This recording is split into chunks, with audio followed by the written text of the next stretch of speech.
السلام عليكم ورحمة الله وبركاته أصحابتي qiimaha qayaha leh waa saaxiibka Xasan Kalaay markale isku soo laabasho waan yaa maanta waxyaabo badan aan rabaa inaan ka hadlo yaa wala soo koobi karin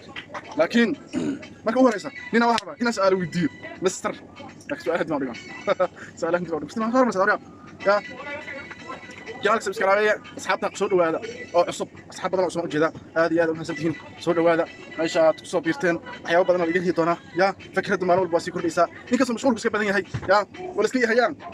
iska xayay shoobel iska yahay hadana laga badacsan nolosha ka dhacna marnay waxaan u jiiday sababta waxa la dhawaaqay hore isna jiri san wad ognahay hadaan nahay Soomaaliya yar Soomaaliya yar muqdisho gaar ahaan waxa u shidnay shoobelaha iyo taksiilaha oo hoomiyadooda لا أصلاً أنا وش النبي يا أخي يا أصلاً أنا سؤال هي أنا ما كان قصرين بركة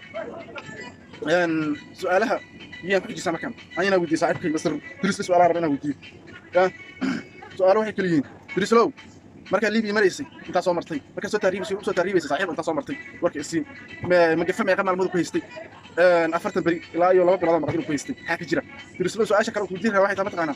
نقل عجاك صومرت ليبيا تصوماليا إلا ما يلي صوماليا إلا إثيوبيا ما أقصى مرت إثيوبيا إلا السودان ما أقصى مرت السودان إلا ليبيا توتر العكس صار شك ما جفم ما جفش كاب الدليل إذا تقول درهت الله سكرت ما جفم مريسي ورقة صوصي درس لي وحنا بقى كلا كاورس صاحبك غاليا أنت شاكل نوع توت هاي أنت هي مركز بدأ صاق الشيء أو سؤال مريسي صحراء كسو جبتي وتربلي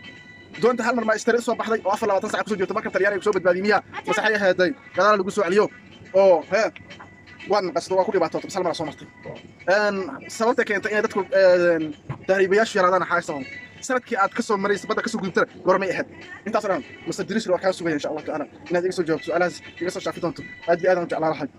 marka yaa iga soo shaafi su'aalahaas haddii ku soo gaarto waa farintiin haddii ku soo gaarin maalin ku soo gaari doonto markii ku soo gaarto waxay ahayd adaa arki doonto kulli ma dad waxay ahayd garmis waay meeshaan way ognahay waxaad tahay ahayd mid kale Yurub wadalkaadii qurxin leeyahay xaq soo doonaya hadal hada ku balbalaak markii soo sheekaysis ay anta qof maral gudiga ma garatay dadka ayanta wala iska baashooya karbaashka ka shidanta marba qof al gudigo yan ayanta dariski kilibka marka laga hayo qof kale soo dhigay sababtu waxay tahay ayanta waxa arkay sabab mid kale waxaan furta balbalaak qof kale soo jawaabaysa baan kale arkay